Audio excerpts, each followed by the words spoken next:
Are you familiar with the Department of Justice report that came out last week? I'm aware of it. I'm not familiar with it. Have you read it? I have not.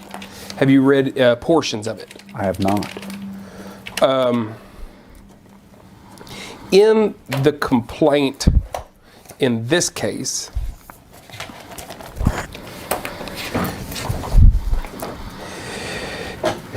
paragraph 33 of the complaint, amended complaint filed herein October 1, 2020, states, and the plaintiffs allege in paragraph 33, prior to November 7, 2019, Defendant Conrad had actual knowledge of LMPD officers violating the civil, constitutional, and human rights of numerous citizens, including violations via the unlawful and improper use of force, which officers Conrad refused to discipline. By refusing to discipline the officers for violating the citizens' rights as aforementioned, Conrad created and fostered an atmosphere at LMPD wherein the violation of citizens' rights was acceptable and in fact encouraged and became the norm. And the Department of Justice, first of all, I guess let me break that down and see what parts of that you disagree with. Would you agree that there were officers prior to November 7, 2019 who had violated the civil, constitutional, or human rights of citizens in Jefferson County? Objection form, you can answer. It may have occurred. Would you agree that you had actual knowledge of some of those instances where LMPD officers violated constitutional rights of citizens in Louisville? Objection form, you can answer. Not that I'm aware of, and if I was aware of them, we should have taken action to address it from a disciplinary point of view.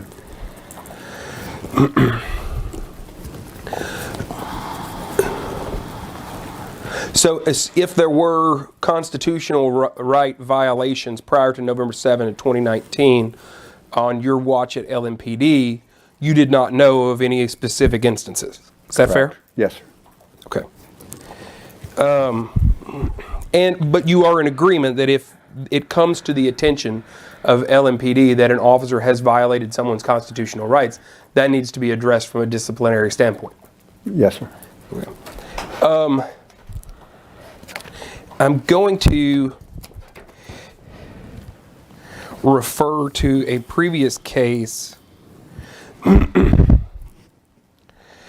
Amanda Carver and Amanda Price, Gary Carver and Amanda Price versus Louisville, Jefferson County, Louisville Metro Government et al.,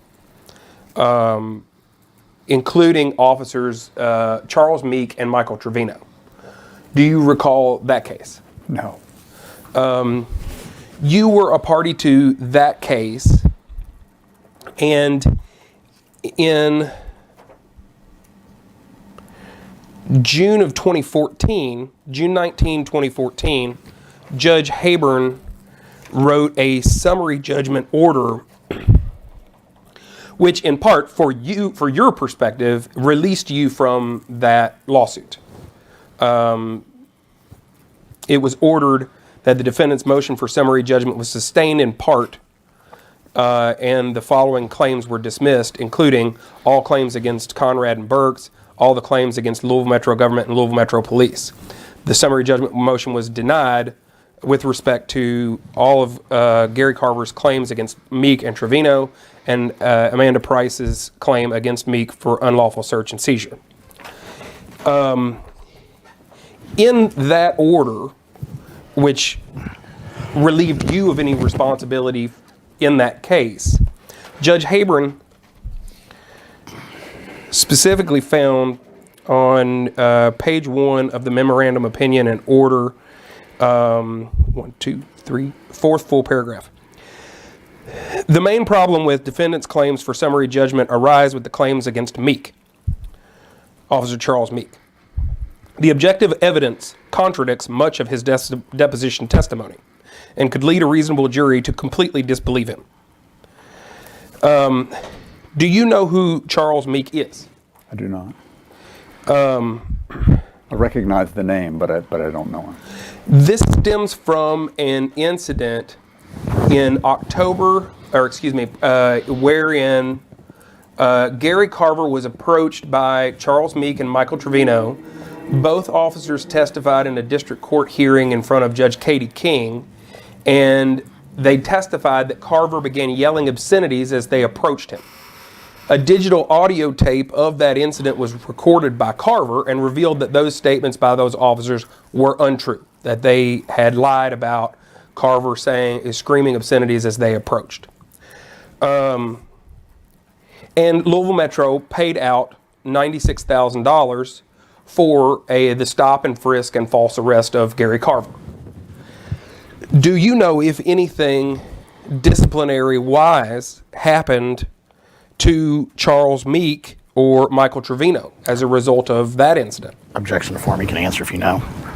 I don't know. I would assume that would have been shared with the professional standards unit, and an investigation would have happened, but I don't know that. Okay. Who all can initiate one of those investigations? A professional standards can be, which would be an internal investigation, could be initiated by any person who files an affidavit alleging misconduct on the part of an officer, or it can be initiated based on a order from the chief. What about a PIU investigation?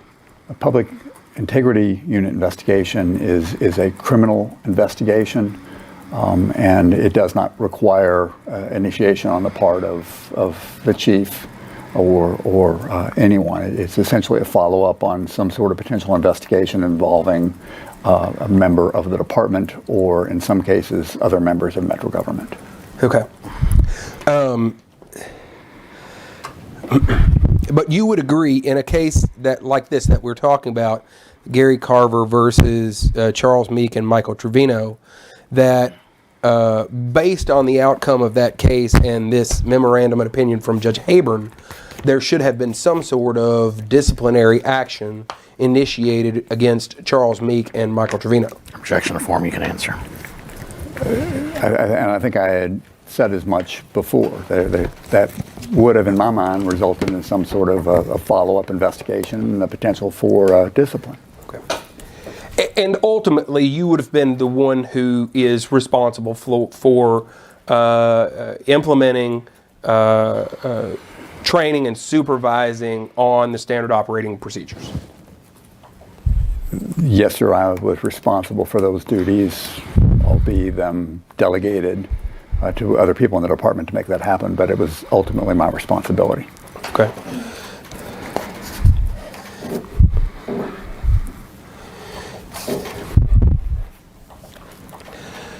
Regarding the Department of Justice investigation, would you agree that within the time span where you were chief at Louisville Metro Police, LMPD used excessive force, including unjustified neck restraints and unreasonable use of police dogs and tasers? Objection to form. You can answer if you know. I'm sure that there were times when that occurred. Would you agree that LMPD conducted search warrants based on invalid warrants? Objection to form. You can answer if you know. I don't know, but if it's in there, I assume it happened. Would you agree that LMPD unlawfully executed search warrants without knocking and announcing? Objection to form. You can answer if you know.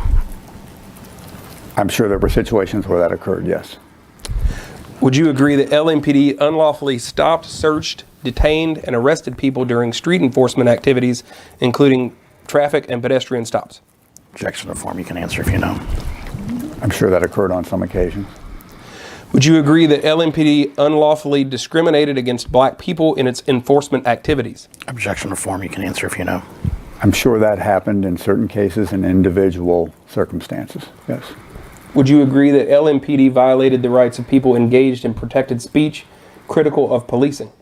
Objection to form, you can answer if you know. It would not surprise me if that occurred. Did you know of specific incidents of that occurring? I do not. Would you agree that Louisville Metro and LMPD discriminated against people with behavioral health disabilities when responding to them in crisis? Objection to form, you can answer if you know. I'm sure there were situations where that occurred. Would you agree that the failures in leadership and accountability have allowed unlawful conduct to continue unchecked at LMPD? Objection to form, you can answer. That could have occurred.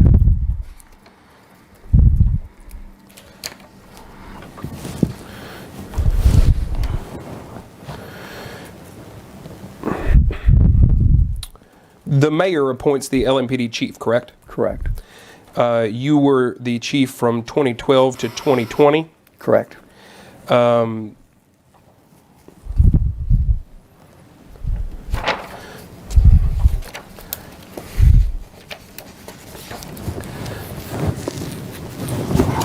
Would you agree that Louisville Metro and LMPD engaged in a pattern or practice of conduct that derived people of their rights under the Constitution and federal law? Objection to form, you can answer if you can. I don't know that, but it's, again, in the report, and I don't think the Department of Justice would have included it if they did not have sufficient evidence to make that statement. Okay. Is that, this may cut off all of the rest of the questioning regarding to the report. Would you defer to the report for their findings and for the specific instances of conduct that they found? Objection to form, you can answer. Yes, sir. The Department of Justice knows what they're doing, and I don't doubt their findings. Okay. Then I am going to save us the probably 2 hours of going through all of the rest of that.